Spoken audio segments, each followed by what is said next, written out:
more about what those officials are saying and whether there has been that opportunity to engage with the community. Well, Iman, I can tell you for now that the officials have officially closed down one of the Spaza shops. We are now at a second location, and it's even worse than the first. When you speak about the issue of contamination as well as residents as well and what they've had to say, many are quite upset in regards to the closure and this inspection as it follows. Many of them saying that it shouldn't just come after tragedy has to hit the community for them to feel as though a more proactive approach needs to be taken by officials. But I'm going to walk you through just this second location, and it doesn't really need an expert to tell you just about some of the alarming conditions over here. In fact, one of the first things that were picked up, as I've mentioned throughout this inspection, that officials have been combing through these food items one by one, checking expiration dates. Some of them don't have them. Many of them have been rubbed off. They've also been complaining about issues of packaging, saying that some of these products are not in their original packaging. Some of them don't even have barcodes, which makes it very difficult to trace this food item. Among some of the other issues that were picked up just from this Spaza shop alone, apart from its dilapidating roof, which has holes in it and gaping gaps as well, where food items are sitting directly, you can only imagine the kind of things that would be able to have access into the Spaza shop directly to food items and sources. It's also the issue of the discoloration of some food items. As I've mentioned earlier, some of these food products not having barcodes or even expiry dates at all. There was also quite an alarming shelf where there were actual cleaning supplies, chemical supplies sitting directly next to food items, being sauces, tomato sauces, mayonnaise as well. Another big one has also been the damaging of tin items, pilchards, beans in these tin items that have been damaged entirely. And this is essentially the process we're seeing. This is in fact the Spaza shop owner. We're going to try to speak to him. Sir, I mean, what is happening right now? We've seen the inspection, the guys, what are they telling you to do with these food products now? What are they telling you to do with these items? What are you doing with these items? I want to cancel this. They want to? Cancel. And where are you taking it? To return this. Yeah. And what are they saying? Are they going to tell you to close down your Spaza shop? I don't know, one open now. Yeah, and this has been the reaction from many of these Spaza shop owners. As you understand, this is a sting operation. Many of them caught off guard and having to be told by officials the direct issues and the direct, one could say, significant health risk and hazards that they are posing to the community. Welcome to Mzansi and USA News. Well, what can we say to these things? South Africa has become a lawless country wherein the African National Congress has allowed this mass entrance of illegal foreigners. And what is quite disturbing about all of this is this, what you see on your screen, is breaking news. And we just learned that a sixth child out of the children that bought from a Spaza shop in the same area where this interview is taking place in Naledi has just died. A child that ate some snacks bought from a Spaza shop. 5 children were already dead. Now we've just learned that the sixth child is also dead. For me, this is quite disturbing. Even more disturbing is the fact that the citizenry of this area, according to what I have learned, obviously through sources on the ground, have had a meeting. And you know what they have done? They have decided that the Spaza shop should remain opened. This is, for me, a critical time for sober heads, because our government clearly is selling us out. If you consider that in ethekwini municipality, a bill to pass a bylaw that forbids foreign nationals to have Spaza shops in our country was put in motion by Action SA, was rejected by the ANC and the DA. You can now already see that we are having significant problems of significant proportions here. Why is this? First and foremost, it would interest you to know that I'm black, I'm a South African, I was born and raised in the location.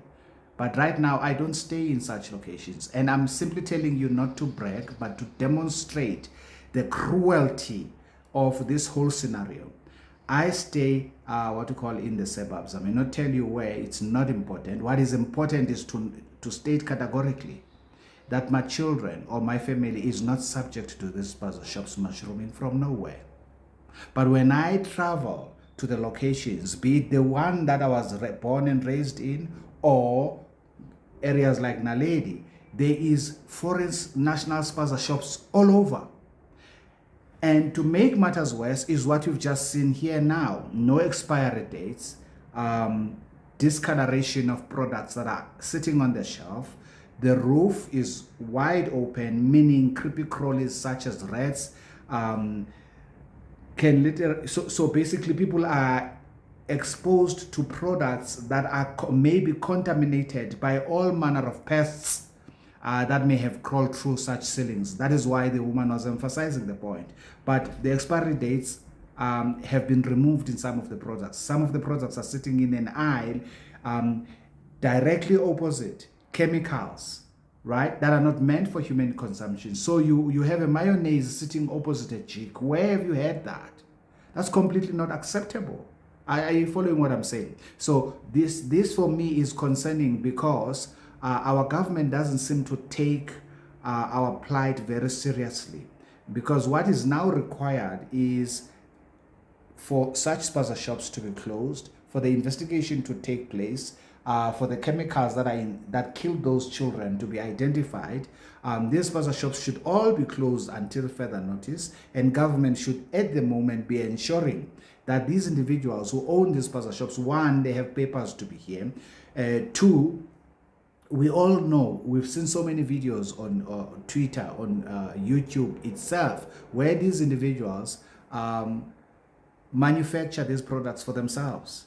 There's been so many of such scandals where you see a product that has a cool brand on it. Meanwhile, it was manufactured by them in the backyard. They refuse to even state where did they get the food, from where did they get the food that they are selling to South Africans. And guess what? We tolerate this. Why? Why is our people tolerating this?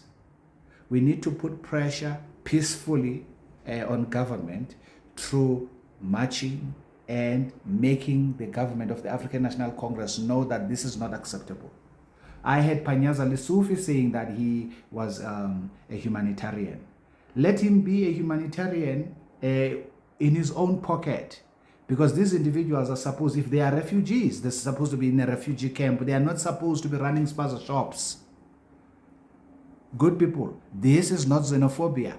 People who are in our country illegally, you know, in 2014, if my memory serves me well, I could be wrong, but I am pretty sure it's 2014. There is a court judgment in South Africa, which for me shook me to the core, where a judge in one of our high courts said that foreign nationals who are running Spaza shops are not running a business, rather they are self-employed. I'm paraphrasing what is written on that judgment. So Action SA needs to be aware of this, and Patriotic Alliance, that first and foremost, they need an advice of attorneys that will properly advise them as to how to deal. They need to study that judgment, because right now we have a lot of NGOs, non-governmental organizations, that are fighting for these foreign nationals to be in South Africa. In Cape Town, in August this year, an NGO warned against government and against the minister that these foreign nationals who are being deported should not be deported. Are you following me? Rather, they should be allowed to apply for asylum, for those who are asylum seekers, for different visa permits in the country. The question is, why were they not applying for those? Some of these guys have been in this country for 10 years, for 15 years, howbeit illegally. Why should we regularize that which is illegal? It makes absolutely no sense. These people have no regard for life of South Africans. If they can be selling, 2 weeks ago, we had 4 children dying in the Eastern Cape, right? Now we have 6 dying. These are innocent lives that have been taken at the hands of what is the common denominator? Illegal immigrants. Good people, am I the only one who sees that there's something wrong with this picture? How can a people come into your country, our country, illegally, and somehow they are protected by laws to run such businesses that are unhygienic, non-compliant to South African Bureau of Standards, non-compliant to Occupational Health and Safety Act, selling expired goods, selling goods that have not passed the standards to be used for human consumption. Even selling water as purified water, yet is being directly retrieved from sewage. How is that even possible? Check this out, and this will be my parting excerpt. Check this out.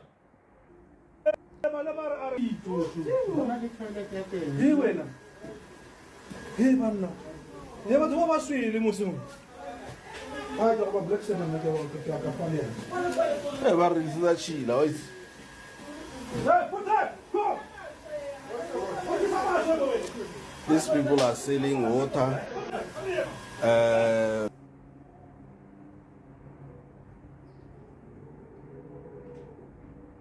Check the wires.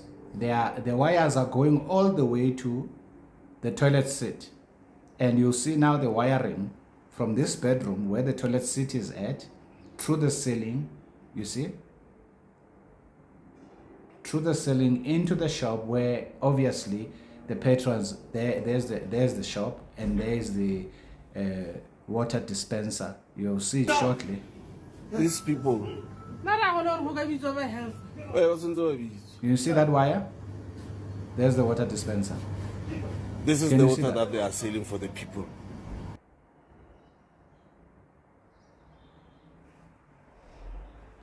Selling to the communities. And we are supposed to tolerate this. This is inhumanity to men.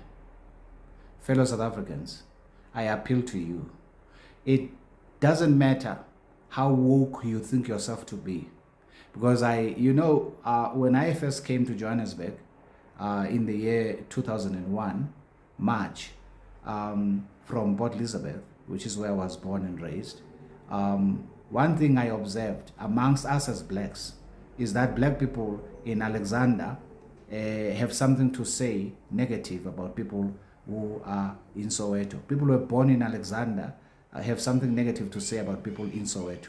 People who were born in Soshanguve is the same story. People who were born in Mamelodi is the same story about people from Soweto. So what I had observed, even working with colleagues who were from these different areas, they all had something to say about people from Soweto. And what was rather, for me, interesting is when you go to Port Elizabeth, people from the different locations in Port Elizabeth have something to say about people from a location called New Brighton in Port Elizabeth. So that's what I discovered here, that people from Soweto, for some strange reason, they think themselves to, how do I best put it? It's like what black Americans think themselves to be, comparatively speaking, to all blacks in the world, right? The same accusation which is leveled against us as South Africans, that we think highly of ourselves compared to all Africans, which, by the way, is completely unfounded. Nevertheless, there may be, however, South Africans who indeed have such chip on both their shoulders. I'm just not one of them, and I'm not aware of any that is. Nevertheless, the point I'm trying to make here is this. People from Soweto, they sometimes get to be too woke for their own liking. 3 weeks ago, there was a ginormous article written by City Press that they are the ones who wanted these Spaza shops to be opened. And I'm saying to you, yesterday I heard from my sources on the ground that they met and they still say these Spaza shops should be opened. What's wrong with these people? Do you think, for example, shops that are running like water, selling water from the toilet, shops that are selling expired goods, shops that are owned by illegal, the very first act of these people in our country was illegal. Why should these shops be allowed? It seems to me that Sowetans have somehow blurred the line between that which is legal and lawful in our country for expediency. Because what they are saying here is that the food these people are selling is cheap and these people can give them food on credit and all that. Is that worth your child's life? What happened to your pride? Let's leave pride, because pride in the face of God is sin. But what happened to your morality? Parents are literally supposed to be the vanguard, the shield, the protector of children.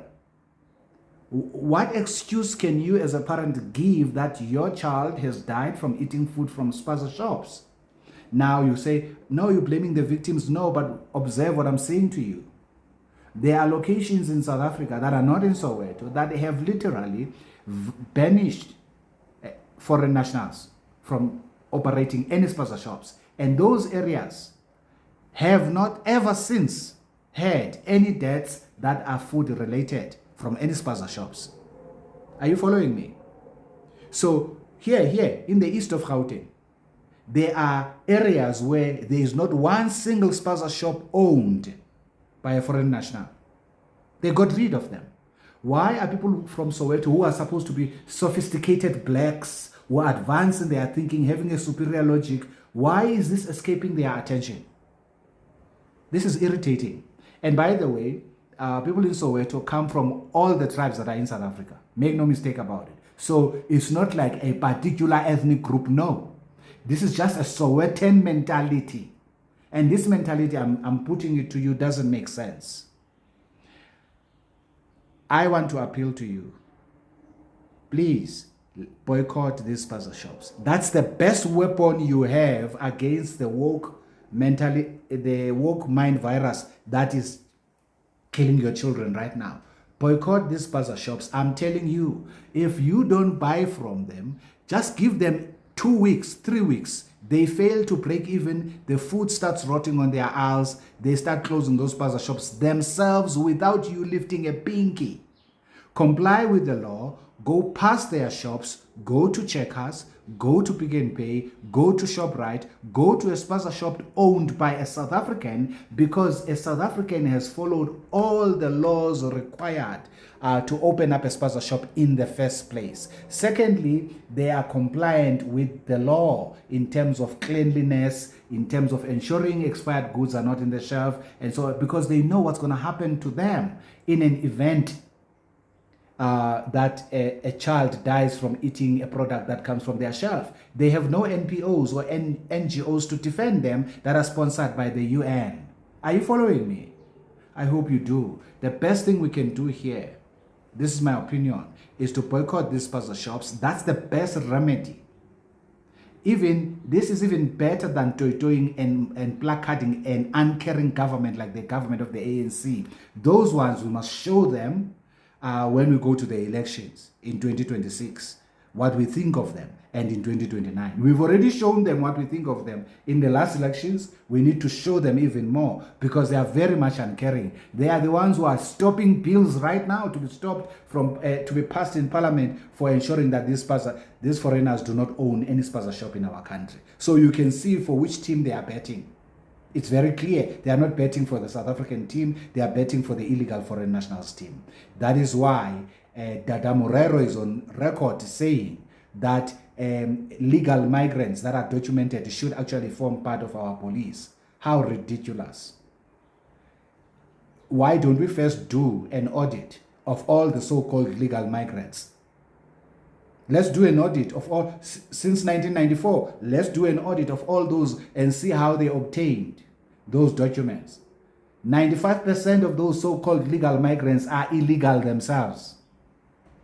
That's how corrupt the African National Congress is. By the way, for those who don't know, that's the ANC. Nevertheless, guys, tell me what you think about this. This is disgusting. How do you take toilet water to feed to human beings? This is inhumanity to man. And I deliberately put this is an excerpt from one of the channels that I subscribed to recently, Social Capital. Now, this is important for me to place it on record, that YouTube is something that is seen nationally and internationally. Because there are people who think that we are xenophobic when we're saying these people should leave our country. That's why I'm doing these videos. I'm doing these videos that are not focusing on our politics, because predominantly my channel is focused on our national politics.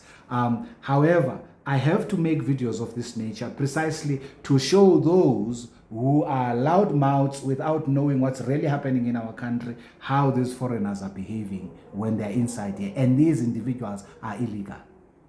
Okay, let me love you and leave you. I run a risk of repeating myself. You tell me what you think down below. Ciao, ciao. Bye for now.